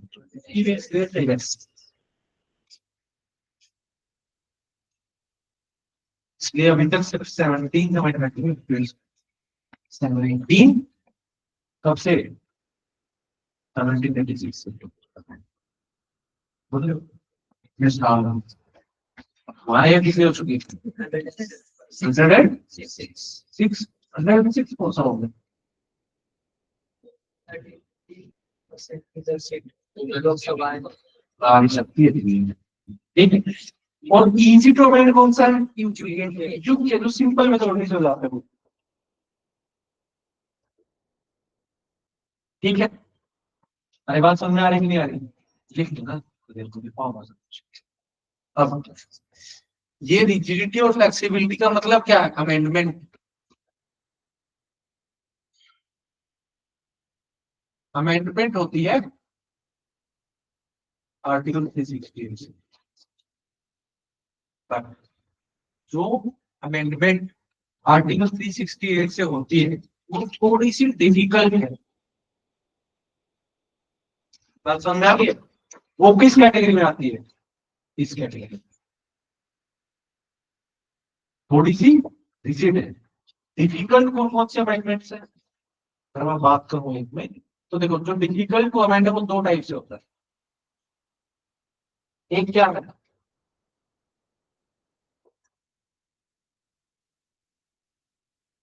स्पेशल मेजोरिटी, और एक special majority plus state consent. Special majority का मतलब क्या हुआ? क्या टू थर्ड? बस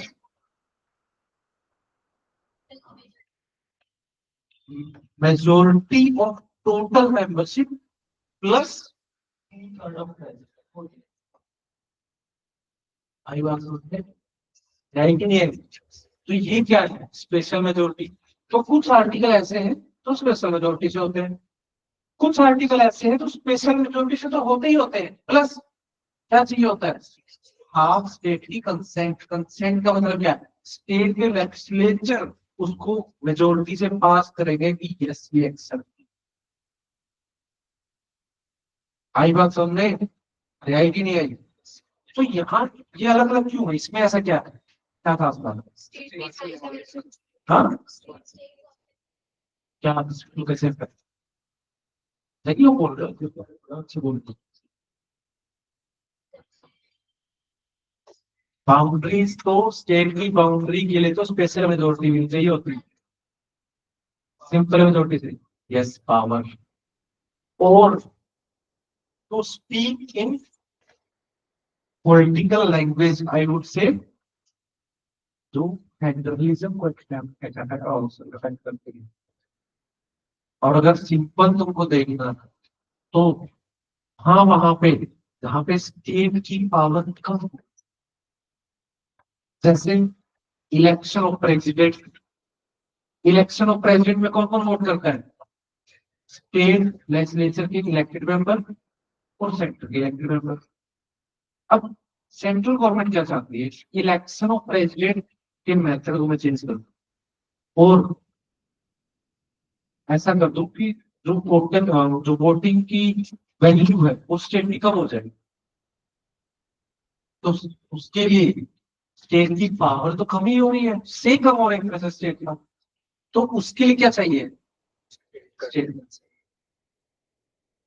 और दूसरी बात बताता हूँ, स्टेट के पास टैक्सेशन की पावर है। सेंटर चाहता है कि मैं तो एक ही टैक्स बनाऊं, इसका नाम क्या हो? GST.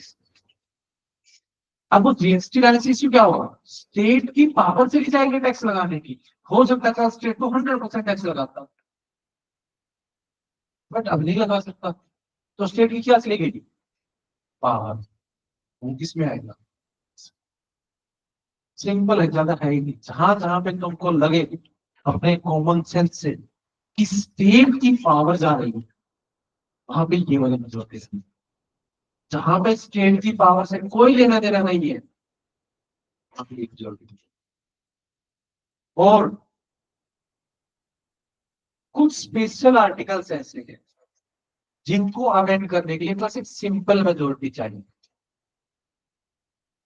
Simple majority means present and voting का 50% प्लस वन।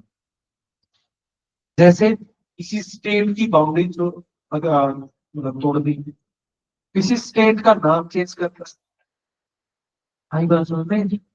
ये सब छोटे मोटे कुछ इश्यूज है जो अगर चेंज करने हैं तो मेरे को क्या चाहिए बस। तो एक तरह से मेरा कॉन्स्टिट्यूशन जो है कैसे कैसे बदला जा सकता है? तीन तरीके से। अगर तीन तरीके में देखो, सिंपल बात है, डिफिकल्ट भी थोड़ा सा और इजी भी। ना सारा इजी है ना सारा डिफिकल्ट है, तो क्या है? Land of rigidity and flexibility. आगे बात समझ रहे हैं? लिखो रिजिडिटी एंड फ्लेक्सिबिलिटी के अंदर सर सर डिसाइड जैसे हो रहा है कि कौन से इशू कौन से मेजोरिटी से ऑलरेडी डिसाइड किया। ऑलरेडी ऑलरेडी पर इतनी चीजें सब चीजें याद नहीं कर सकती। अभी मैं तुमको तरीका बता रहा हूँ याद कैसे करना, अगर गलती से मतलब पूछ भी लिया है। कैसे करना है समझ में आ गया? तो वही बता, पावर देखो बात खत्म। और जो सिंपल मेजोरिटी वाले होते हैं, याद कर लेना। देखो, Indian constitution, Indian constitution is not a frozen document.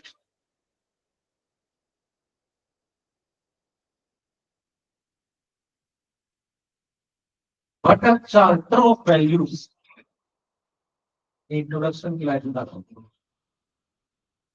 But a charter of values that reflect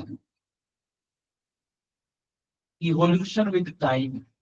value change होती है ना, ठीक नहीं होती? होती नहीं होती? जैसे सेक्सुअल ओरिएंटेशन को रिस्पेक्ट करना 1950s में कोई वैल्यू नहीं थी किसी, अब है कि नहीं? है कि नहीं? इसी तरीके से मैरिज, मैरिज किसके बीच में होगी, और जेंडर, ये सारी चीजें वैल्यू सिस्टम में चेंज होता है धीरे धीरे टाइम के साथ। आई बात समझ में? उस टाइम में हो सकता दहेज लेना बिल्कुल नॉर्मल वैल्यू नहीं होती, अब नहीं सबको देख लेगा इसने हाथ उठाया।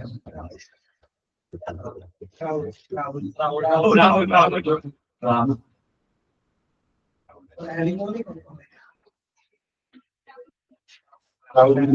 ठीक है। तो कहने का मतलब क्या है कि with evolution of time the value system of country changes.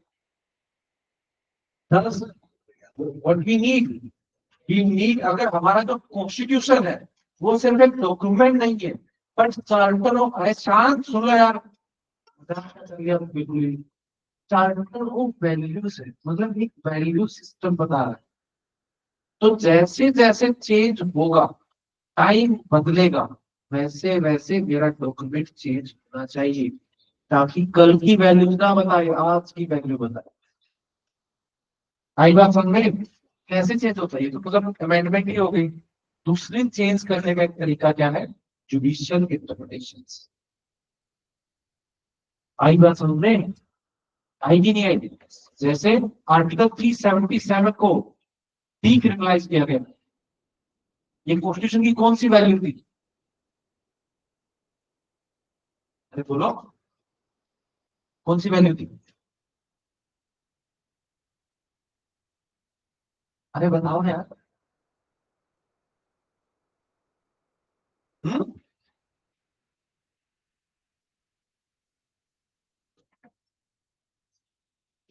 अरे मैं बता रहा हूँ क्या किया हूं, मैंने बता दिया। मैं ये पूछ रहा हूँ कि कॉन्स्टिट्यूशन की कौन सी वैल्यू से जुडिशरी ने ये डिसाइड किया कि ये अगेंस्ट द कॉन्स्टिट्यूशन है? लिबर्टी,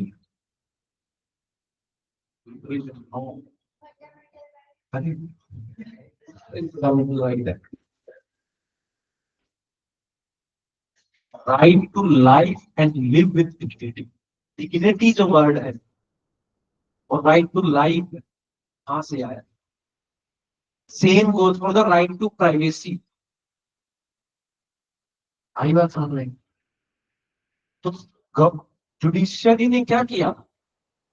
कॉन्स्टिट्यूशन को चेंज कर दिया 1950s में। जो राइट टू लाइफ था, वो मैं नहीं कह रहा, शंकरी प्रसाद के केस में सुप्रीम कोर्ट ने बोला कि इसका मतलब बस राइट टू लिव, जी लो बस, कैसे जी लो वो तक। आई बात सुन में? अरे आई कि नहीं आई?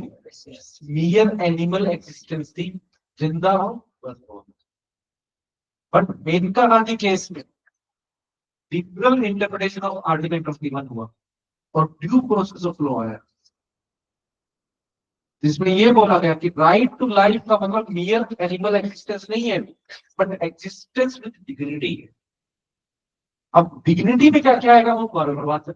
अब तो जुडिशरी बार बार बताते जाएंगे कि डिग्निटी में प्राइवेसी भी आता है, डिग्निटी में right to live sexual orientation भी आता है, डिग्निटी में राइट टू वर्क भी आता है, डिग्निटी में राइट टू फूड भी आता है, डिग्निटी में right to live in clean environment भी आता है। सबसे बड़ा आर्टिकल है राइट टू लाइफ, और हो भी सकता है कल को आपका सोच लीजिए वो राइट टू लाइफ किसी को नहीं पता, भगवान में नहीं जानता, बस जुडिशरी जानता। जब जब ओवरऑल कंट्रीज की वैल्यू चेंज होगी तो उसके देखो the right to right to sexual orientation 1950 में बता देती जुडिशरी, जूते लेके पीछे हो जाता है लोग। या राइट टू प्राइवेसी, या राइट टू वर्क बोल देती, कहाँ से प्रोवाइड करती गवर्नमेंट ऑफ वर्क? पैसे ही था, गरीब आदमी का। तो क्यों हुआ, अभी क्यों हुआ? हर टाइम पे कोई भी जुडिशरी की अनाउंसमेंट जो है, जुडिशरी की इंटरप्रिटेशन जो है, वो फाइन बैलेंस होते हैं विद चेंजिंग टाइम। आई बात समझ में? उनकी तरीके से अगर राइट टू वर्क बोला गया तो तब गवर्नमेंट की क्या थी, इतनी ज्यादा कैपेबिलिटी थी कि गवर्नमेंट वर्क प्रोवाइड कर सके, तभी मैनेज करेगा एक्ट आया। आई बात सुन रहे? जब प्राइवेसी की डायमेंशन चेंज हुई तब राइट टू प्राइवेसी ऐड किया गया। राइट टू प्राइवेसी से क्या आया? Right to living chosen sexual orientation. आई बात समझ में? सर क्या हो रहा है? हाँ, इसके प्रेजेंट में जुडिशरी चेंज करती है, जुडिशरी किसके प्रेजेंट में चेंज करती है? प्रेजेंट में मतलब कौन प्रेजेंट रहता है? जज उनको मीटिंग समझ गया बेटा? मीटिंग होती है क्या चेंज करती है? नहीं नहीं, ये बहुत ज्यादा कोई भी केस ज्यादा सुप्रीम कोर्ट में, तो सुप्रीम कोर्ट में सबसे पहले एक नॉर्मल बेंच होती है।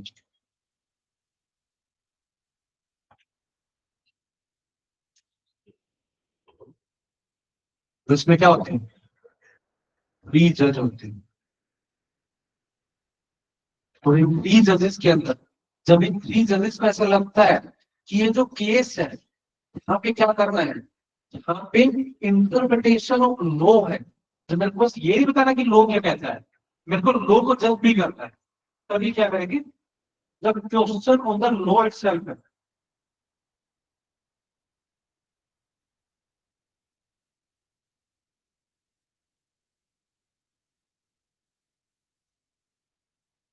Definition of law, question of law, कि लॉ क्या कह रहा है, लॉ की इंटरप्रिटेशंस क्या होगी, तब ये केस क्या कर दिया जाएगा, कॉन्स्टिट्यूशनल बेंच को रेफर कर दिया जाएगा।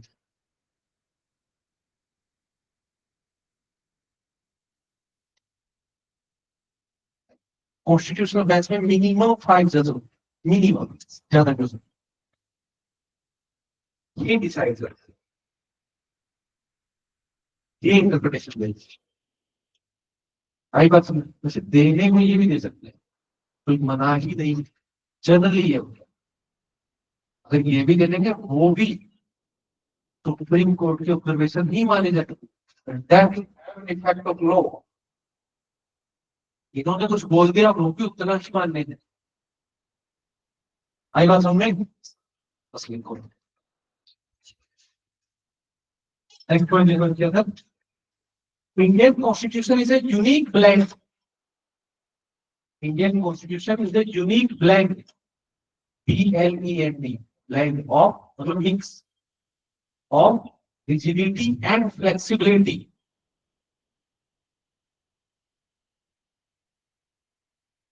Rigidity and flexibility. Full stop. This allows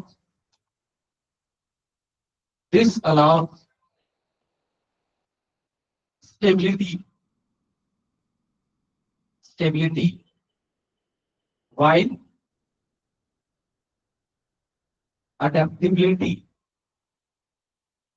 as per changing times. Next point.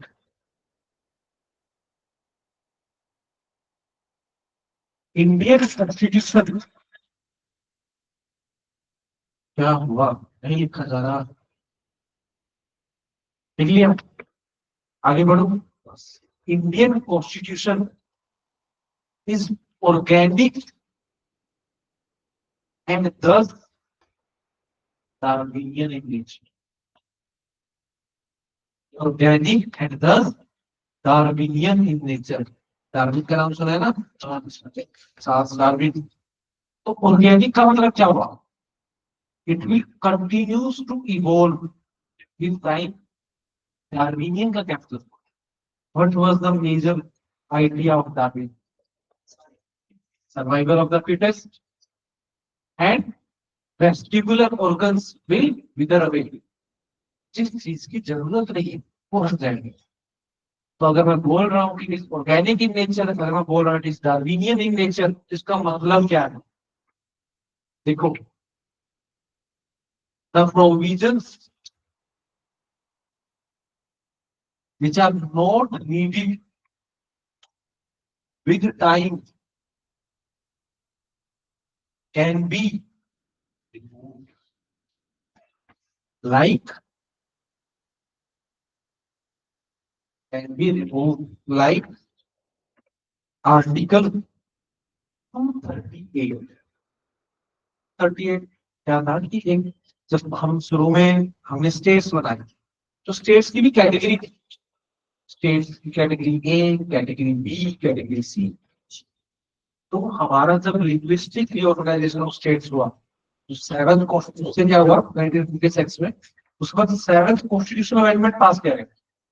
उससे आर्टिकल 238 हटा दिया.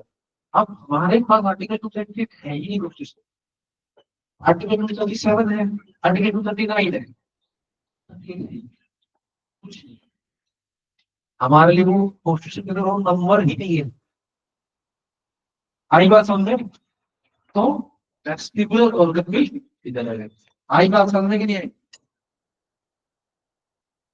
नेक्स्ट लिखो, प्रोग्रेसिव इवोल्यूशन. तो अरे ये पॉइंट कंप्लीट कर लेते हैं. हाँ, रिजिडिटी का कोई इसको लेते हैं. Progressive evolution. प्रोग्रेसिव इवोल्यूशन का मतलब क्या हुआ? इवोल्यूशन तो हो रहा है, but that is progressive in nature. New and good ideas it can absorb. So it absorbs new ideas while retaining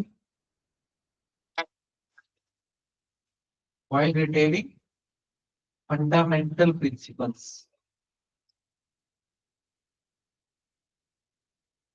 Example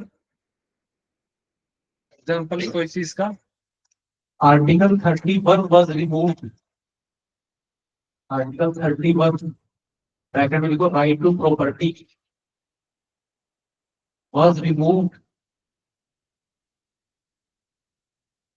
via BIA, via 44th Constitutional Amendment Act. 44th Constitutional Amendment Act and made a legal right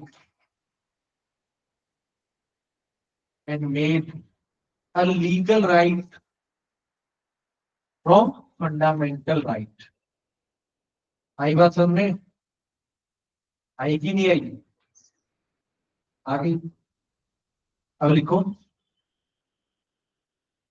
ये तो मतलब सारी चीजें आगे amendment of the constitution काट ली, पढ़ा तो क्या लिखो, थक गए लिखते लिखते थक गए या समझते समझते लिख गए? क्या ही बोलूं. अपने बस एक लास्ट लाइन, बस लास्ट लाइन, चलो लिखो, in the context of flexibility and rigidity. In the context of flexibility and rigidity, Pandit Nehru has said. Nehru has said. Inverted comma लिखो. इन्वर्टेड कहाँ बात हो गई? शांत रहो, उत्पाद बता रखा है लोग. Pandit Nehru has said, inverted comma में रखो, if we wanted to make a completely rigid constitution, if we wanted to make a completely rigid constitution, comma, we could have done so. मतलब वो फ्लेक्स कर रहे हैं भाई बनाना चाहते तो बना भी देते। ठीक है, फुल स्टॉप के बाद लिखो, if you wanted to make a completely flexible constitution, we could have done that also. ये तो कुछ नहीं कर सकते थे, full stop. But that will stop the growth of nation, stop the growth of the nation and its people. Next line में लिखो, इन्हीं की बातें चल रही है अभी, बहुत लंबी लाइन है। That could have stopped the growth of the nation and its people. Full stop. We have tried to constitute a constitution. We have tried to constitute a constitution which would be firm, firm and yet flexible. And flexible. And yet flexible. Comma, which will be able to adopt itself, which will be able to adopt itself with changing conditions and circumstances.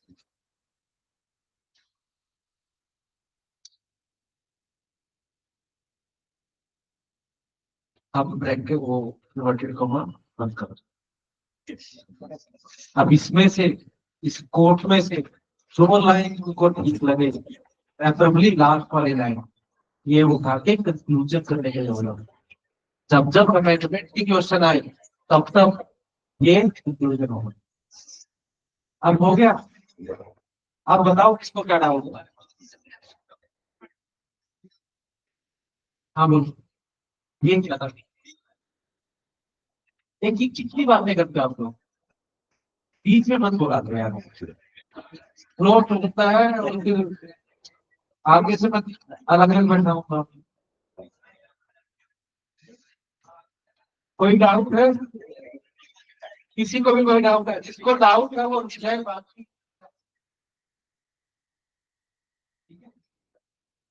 जिसको कोई doubt है वो पूछे, बाकी you can go.